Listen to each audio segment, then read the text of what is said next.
嗨，大家欢迎回到我的频道。这一集呢，我要跟你们分享我的清迈旅游攻略哦。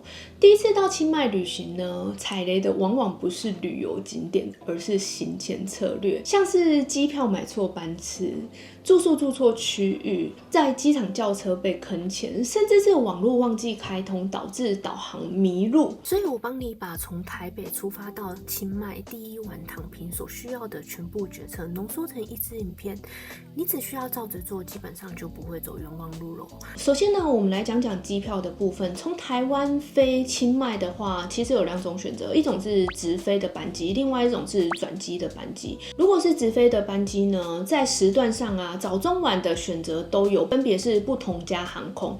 那转机的班机也是早中晚的时段都有。班机的选择来说，可以取决于你想要的时间，另外一个是你想要旅游的方式跟你可以接受的价位。那他们转机的话，大部分都是在曼谷转机。如果你有想要短暂的旅游一下曼谷的话，我觉得转机的班机也是一个还不错的选择。总结机票，我只讲一个原则：你缺时间还是缺预算？时间不够就直飞，预算紧凑就转机，赌赌看有没有特价票。我自己会先往前抓6到8周当做一个基准，然后避开廉价。我们不需要最便宜的机票，我们需要的是价格合理又不折磨人。再来呢是住宿的部分，清迈住宿呢主要分为2个部分，一个是尼曼路一带，另外一个是古城区，也就是塔佩门一带。那我会建议你呢，可以依照你的旅游需求去选择你要住宿的饭店区域。如果你是喜欢泡咖啡厅啊，或者是享受夜生活的人呢，我会建议你选尼曼路一带的酒店。那如果你是喜欢漫游古城，寻觅一些小巷美食呢，我会建议你选塔佩门附近的酒店。价位的话呢，尼曼一带平均值大约落在2500左右。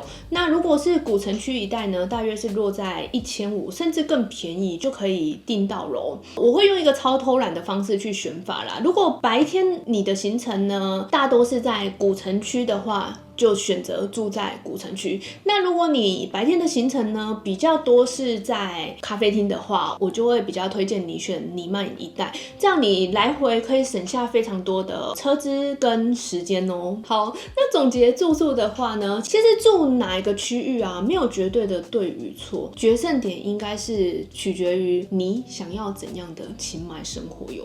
接下来呢，我们来讲讲交通的部分。在出国旅行啊，一下飞机呢是最容易花最多钱的地方。我会建议你们呢，在出发前呢，先把 eSIM 开通好。到达目的地以后，就可以开始叫车啊。在东南亚旅行呢，先下载好 Grab， 无论你是要叫车呢，或者是叫外送，都非常的方便。它的价格是公开透明的，司机也不会因为绕路而多收你费用。我们呢在清迈呢叫一台 Grab， 从清迈机场到市区一趟是199元，大约是10多分钟的车程。我真的超级不建议你在机场直接拦计程车的，因为非常容易被当成肥羊哦。我们离开机场到达市区以后，市区的交通呢大概分为几种。第一种就是我刚前面讲的 Grab， 另外呢也有嘟嘟车跟双条车可以选。那再来，我觉得最方便也是我这次使用的就是租机车。那无论你是要租机车或者是租汽车呢，在清迈都非常方便。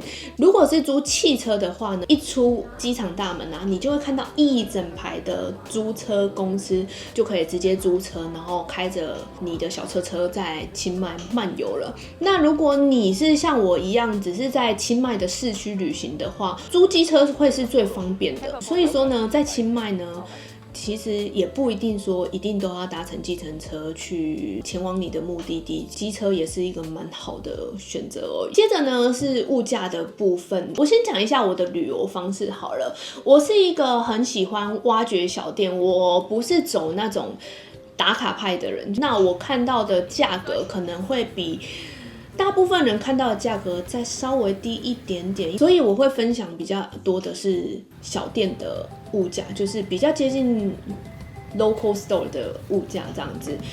老实说，我到清迈的时候，我有被它的物价给吓到，因为我之前去过很多次曼谷，我已经觉得曼谷的物价算蛮低的了，所以这次到清迈有点大开眼界。我很喜欢去曼谷的在地夜市，就是不是那种观光客的夜市，它的一串肉串啊，大约价钱落在10块泰铢。我已经觉得吃到10元肉串是一件超级幸福的事了耶，但没想到我这次在清迈吃到的肉串一串只要6块钱，我整个惊掉下巴哎，怎么会这么便宜呀？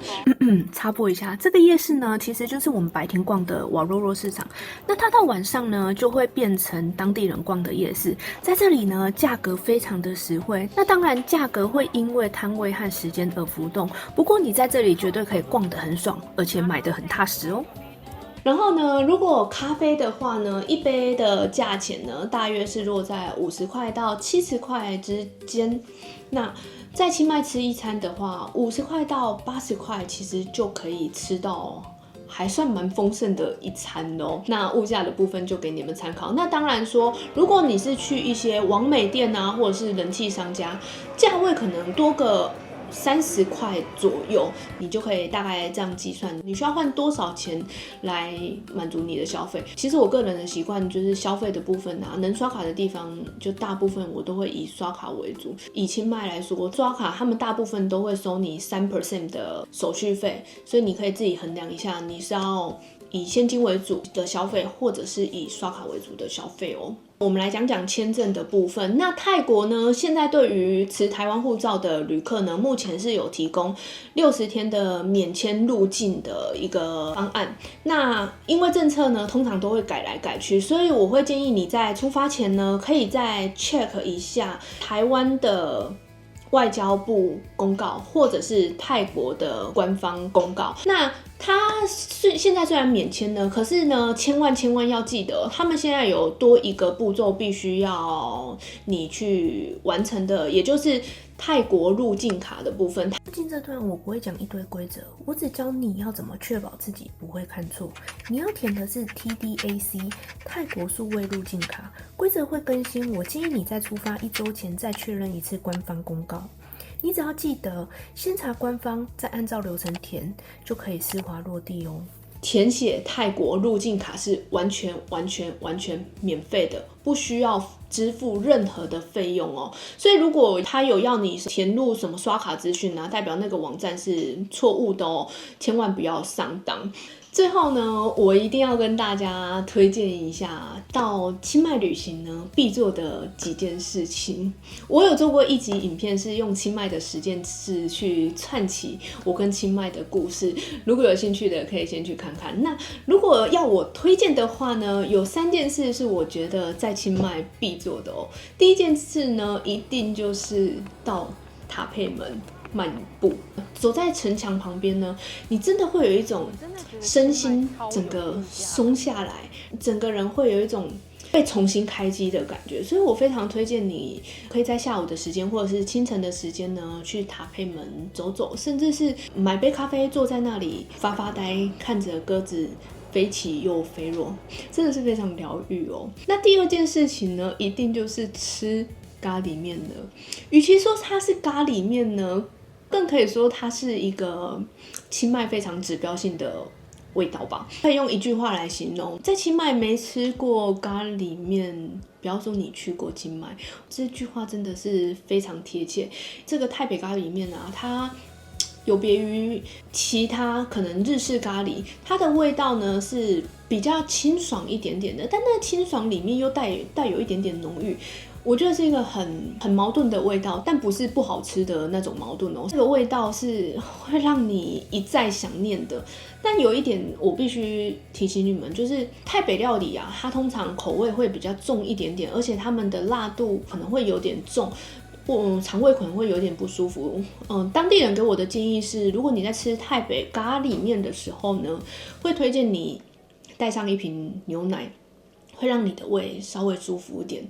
那第3个呢，一定就是咖啡了。泰北咖啡呢是世界上算是数1数2有名的。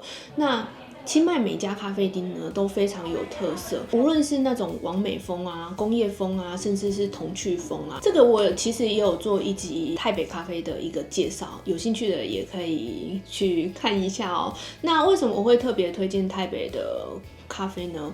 主要是因为泰北的咖啡，他们大部分都是自己种，然后自己烘的，那个味道其实跟我们平常喝到的咖啡有点不太一样。然后每一家的咖啡都算蛮有特色，因为他们会融合当地的食材，然后再加上每个咖啡师他们独特的调配配方，所以我觉得我喝了这5-6家咖啡来说啊，以我一个平常其实不喝咖啡的人来说，泰北的咖啡是那种会让我想要再回去买来喝的哦。最后呢，这集影片呢，其实主要不是在讲说清迈有多好玩，而是在帮你把第一次去这座城市最焦虑、最令人紧张的几件事呢，先拿掉。你不用去预想说我去做哪里比较好，或是我应该要怎么在城里移动。我会不会被价格吓到，甚至是会不会被当作肥羊？我觉得清迈最迷人的地方就是，就算你安排的再精准，它都会有意想不到的惊喜送给你。通常呢，不是攻略上的那一条一条，而是你突然从乡间小路或者是小巷中蹦出的一间小店，甚至是一个小摊贩，一个人。老实说，我这一趟到清迈有一瞬间是有点难过的，不是因为清迈不好玩，而是我突然发现我平常把自己逼得太紧了。在清迈让我最开心的不是景点，而是我终于敢慢下来，敢浪费一点时间坐着发呆。所以如果你也正在犹豫要不要出发，我的答案很简单，先去。你不用把人生一次想得太完整，你只需要先把下一段路走出来就好咯。是旅游最大的收获，就是你怎么走出属于你自己的那一条路哦。我是 Rita， 我们下部影片见喽，拜拜。